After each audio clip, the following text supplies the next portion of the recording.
Do you feel like your brain is constantly running on a treadmill that just won't stop? Maybe you're completely overwhelmed by the 24-hour news cycle, or you're lying awake at night, anxious about your finances. Or maybe you're just incredibly frustrated by a rude comment from your boss that you can't seem to shake. If that sounds like you, take a deep breath. You are not alone. These feelings aren't just a you problem. They are a universal human experience.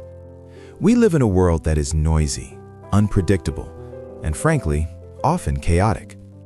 But here is the thing. While we cannot stop the chaos of the world, we actually have a secret weapon to stop the chaos inside our own minds. It's a mental toolkit that wasn't developed in a modern psychology lab, but in the dust and grime of the ancient world. This isn't just theory.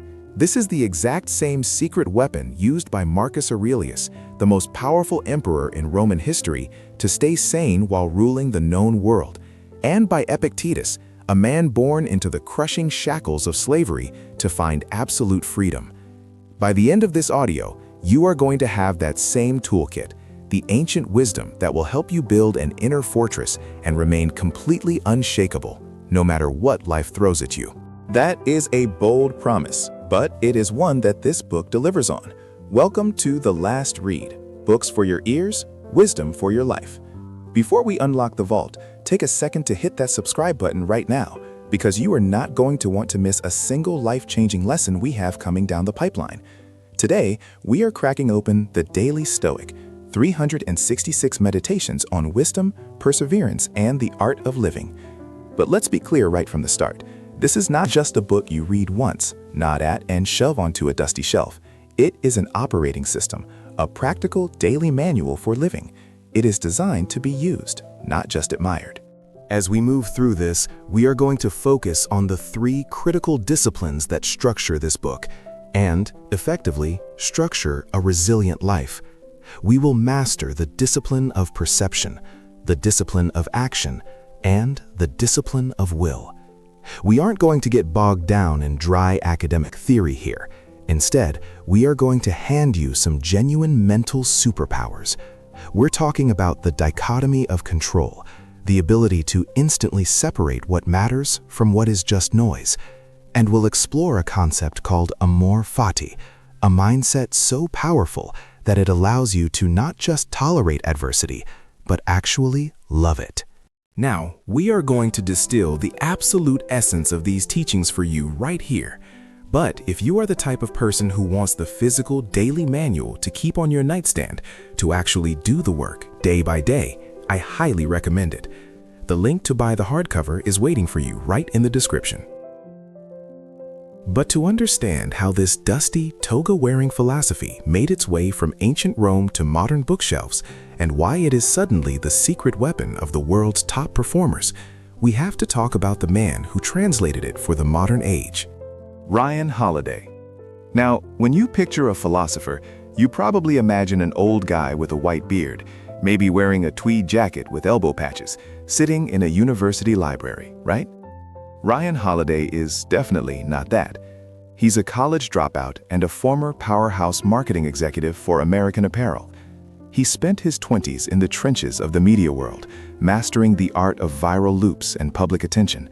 But in the middle of that chaos, he realized something crucial. The modern world wasn't just noisy, it was making us sick.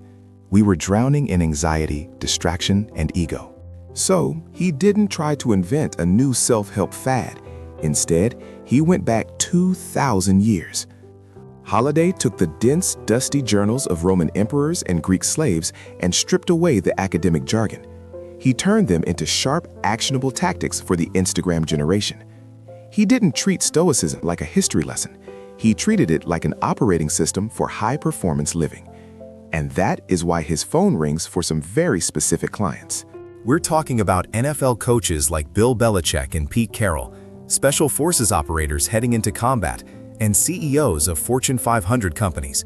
They don't want abstract theory. They want tools that work when the pressure is unbearable. Holiday isn't a guru claiming to be enlightened. He positions himself as a translator, someone who dug up the gold, polished it off, and handed it to us so we could use it today. And the very first tool he dug up, the foundation that everything else is built upon, is a concept that changes how you see absolutely everything. It brings us to the first of our 3 disciplines, the discipline of perception. So, let's walk right through that door into the discipline of perception. Ryan Holiday structures the Daily Stoic around 3 critical disciplines, but perception has to come first because, well, you can't act right if you aren't seeing right. And right at the center of this discipline is a concept that is deceptively simple. It's called the Dichotomy of Control. This is the mental fork in the road that determines whether you have a good day or a complete meltdown. The premise is this: in life, there are 2 categories. There are things we can control and things we cannot.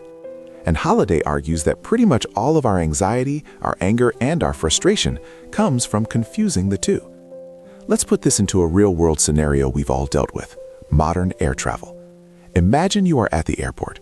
You've got a connecting flight to catch, and suddenly the board flashes that dreaded word, delayed, or worse, canceled.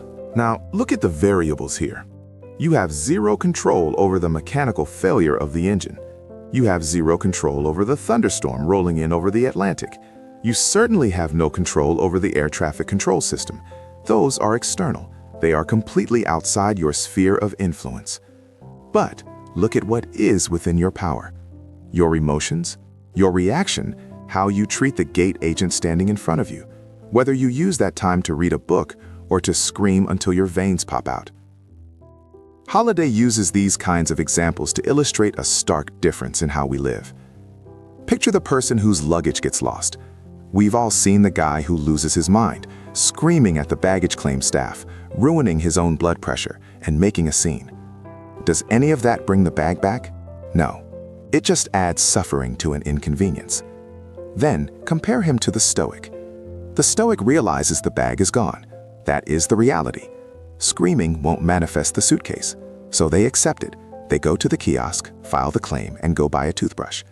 They focus only on what they can do right now. There is a quote from the Greek philosopher Epictetus that anchors this whole idea. Now remember, Epictetus was born a slave. He had a crippled leg. He knew a thing or 2 about lack of control. He said, "Some things are up to us, and some things are not." It sounds obvious, doesn't it? But Holiday points out that we spend so much of our lives trying to wrestle with the things that are not. We try to control what people think of us. We try to control the economy. We try to control the traffic. And when we fail, because we inevitably will, we feel helpless.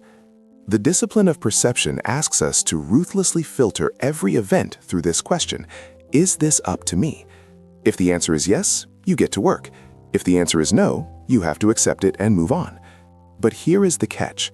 Accepting the event is one thing, but how our mind labels that event, that is where the real game is played. Because once you accept that the luggage is lost, your mind instantly wants to tell you a story about why it's a tragedy. And that specific mental habit, that instant urge to judge the situation, that is the next layer we have to peel back. Of control. He said, some things are up to us, and some things are not. It sounds obvious, doesn't it? But Holiday points out that we spend so much of our lives trying to wrestle with the things that are not. We try to control what people think of us. We try to control the economy. We try to control the traffic. And when we fail, because we inevitably will, we feel helpless.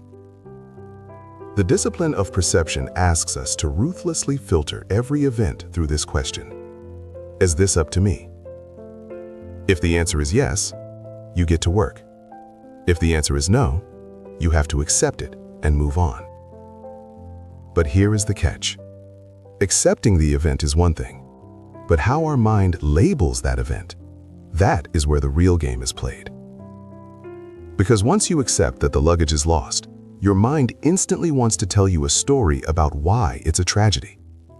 And that specific mental habit, that instant urge to judge the situation, that is the next layer we have to peel back.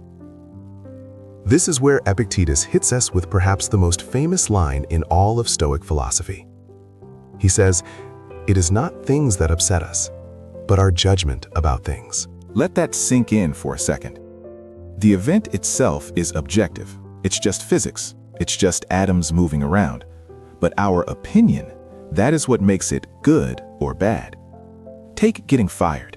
In our culture, especially here in the US, our job is often our identity. So when we lose it, the narrative kicks in immediately. Your mind screams, "This is a disaster. I am a failure. My life is over." That is the judgment. That is the story you are telling yourself. But the Stoic looks at the same event and strips it down to the raw data. I was employed here yesterday. I am not employed here today. That is the fact. That is objective. Disaster is an opinion. Failure is an opinion. Holiday explains that when we remove these emotional labels, the suffering diminishes immediately. We stop fighting the ghosts in our heads and start dealing with reality. Marcus Aurelius was a master of this technique. He called it stripping away the legend. He was the emperor of Rome. He had the best chefs in the world. But when he sat down to a banquet, he didn't let himself get carried away by the luxury. He would look at a fancy roasted meat dish and tell himself, "This is just a dead fish. This is just a dead bird." He would look at his expensive purple robes, the ultimate symbol of royal power, and say, "This is just sheep's wool dyed with shellfish blood." He stripped away the adjectives. He stripped away the judgment. And we have to do the same thing with our problems. When you are stuck in traffic, don't label it unbearable. Label it waiting. When a project fails, don't label it humiliating. Label it an attempt that did not work. Once you strip away the judgment, once you stop wasting your energy screaming at the universe for being unfair, you suddenly find you have energy left over. You are calm, you are clear-headed. And now that you see the world clearly, now that you aren't blinded by your own emotional story, you are finally ready to do something about it. You are ready to move from perception to action. But the Stoics didn't just believe in any kind of action. They had a very specific way of operating in the world. And that brings us to the second critical discipline in the Stoic framework, the discipline of action. There is a common misconception about this philosophy. People often think Stoicism is about passivity, about resigning yourself to fate, sitting back and just letting the world happen to you. That couldn't be further from the truth. Marcus Aurelius and Seneca were some of the busiest, most active men in history. They ran empires, they wrote plays, they managed finances. The Stoics demand action, but they approach it with a very specific caveat. They focus entirely on the process, never the outcome. In the Daily Stoic, Ryan Holiday illustrates this with the classic metaphor of the archer, a concept that goes back to the ancient Stoic philosopher Antipater. Picture an archer standing on the range. He does everything within his control. He selects the straightest arrow, he checks the tension of the bow, he accounts for the wind, he plants his feet, he aims with precision, and he releases the string. Up until that exact millisecond, everything was under his command. But the moment that arrow leaves the string, it is no longer up to him. A sudden, unexpected gust of wind could knock it off course. The target could move. A bird could fly in the way. Now here is the crucial distinction. If the archer ties his happiness, his self-worth, to hitting the bullseye, to the outcome, then he is a slave to luck. He has handed his peace of mind over to the wind. But if he ties his satisfaction to shooting well, to the process of aiming and releasing perfectly, then he is free. He has succeeded the moment he lets go, regardless of where the arrow lands. We have to apply this to our modern lives, especially in our careers. Think about a major project at work or a sales goal you are chasing. You can prepare the perfect presentation. You can stay late doing the research. You can deliver the pitch of your life. That is the shooting well. That is the process. But you cannot control whether the client is in a bad mood because they spilled coffee on their shirt that morning. You cannot control if their budget got cut 5 minutes before you walked in. You cannot control the economy. If you measure your success only by the signed contract, you are setting yourself up for anxiety and disappointment. You are letting the external world dictate your internal state. The Stoic approach is to say, I will do my best, and I will accept the result. It shifts the metric of success from winning to trying correctly. When you operate this way, you become formidable. You don't hesitate because you aren't afraid of missing the target. You are only focused on your form. But simply acting correctly for our own sake isn't quite enough, because we aren't just lone archers standing in an empty field. We are living in a crowded world, surrounded by other people, and the Stoics believed that our actions are deeply tied to the people around us. Which leads us directly to one of the most beautiful concepts in Stoicism, Sympatheia. It's a Greek word that roughly translates to interconnectedness or affinity of parts to the whole. Marcus Aurelius, the Emperor of Rome, the most powerful man on earth, didn't see himself as above his subjects. He saw himself as a part of them. He wrote to himself, "Meditate often on the interconnectedness and mutual interdependence of all things in the universe." He had this great little metaphor for it. He said, "What is bad for the hive is bad for the bee." Think about that.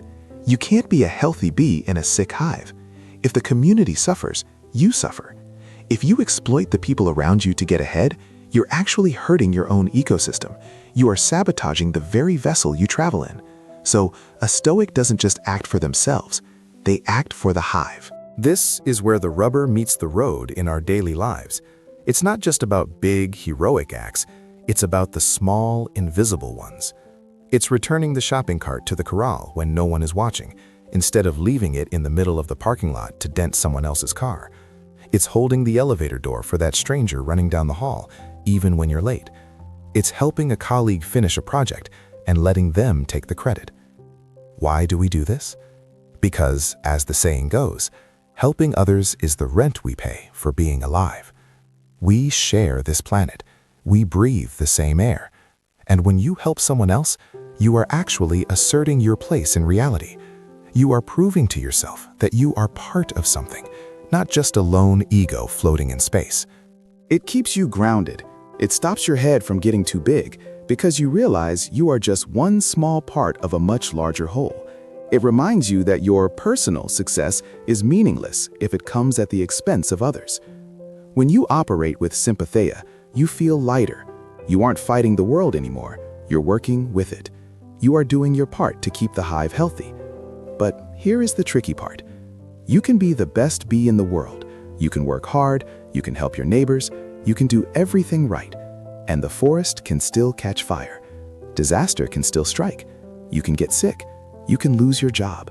The traffic can still be terrible, no matter how nice you were to the person in the lane next to you. So, what do you do when the world doesn't play nice?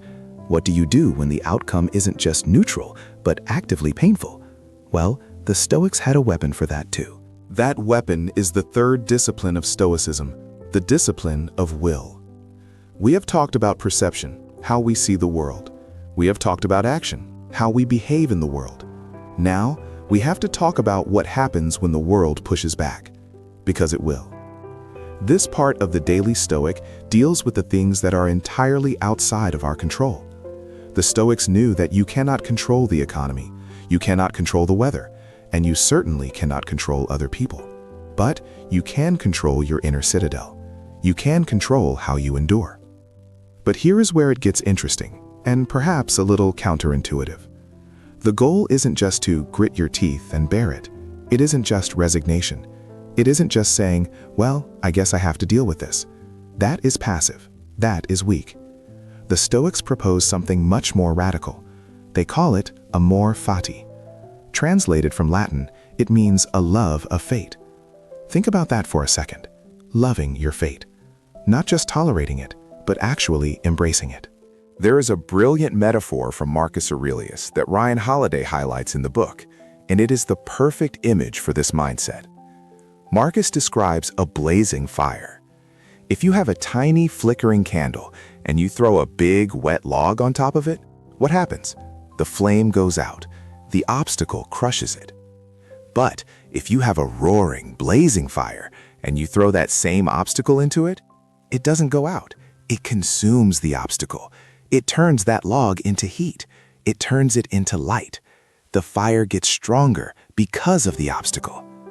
As Marcus wrote, a blazing fire makes flame and brightness out of everything that is thrown into it. This is the essence of the discipline of will. Everything that happens to you is fuel. Did you get stuck in terrible traffic on the I-95 this morning? A normal person sees that as a waste of time, A Stoic sees it as fuel. It is a chance to practice patience, or a chance to listen to a podcast, or a moment to be grateful for the car you are sitting in. Did you get passed over for that promotion? It stings, sure, but Amor Fati says, good, this is fuel. This is a chance to reassess your path, to work harder, or to start that side project you've been dreaming about.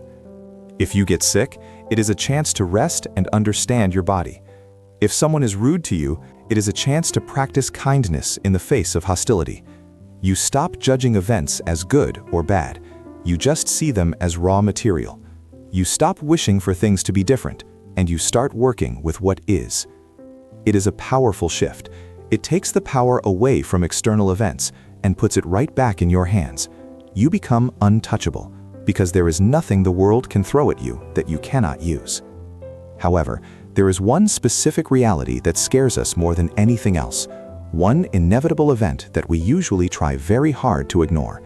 It is the ultimate obstacle, the one thing we absolutely cannot control, and the one thing that gives all of this urgency. We don't like to talk about it at dinner parties, but the Stoics believed we should think about it every single day. That reality, of course, is death. The Stoics had a phrase for it, Memento Mori. Remember that you will die. Now, I know what you might be thinking. You tuned in for self-improvement and wisdom, not to be depressed. In our modern culture, especially here in the West, we spend an enormous amount of energy trying to pretend that death isn't a factor.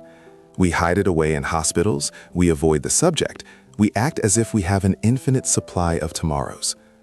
But the Daily Stoic argues that this avoidance is actually a mistake. It denies us one of the most powerful tools for clarity that exists. Ryan Holiday points out that meditating on your mortality isn't about being morbid, and it isn't about fear. It is about focus. It is about prioritization. Think about it this way. If you knew with 100% certainty that you would not be here next week, would you really spend your precious energy arguing with your spouse about whose turn it is to do the dishes? Would you lose sleep over a rude comment from a stranger on social media? Would you hold on to that grudge you've been nursing for 3 years? The answer, obviously, is no. Those things would instantly vanish, revealed as the trivialities they are. Marcus Aurelius, the Roman emperor who had absolute power, reminded himself of this constantly. He wrote, "You could leave life right now.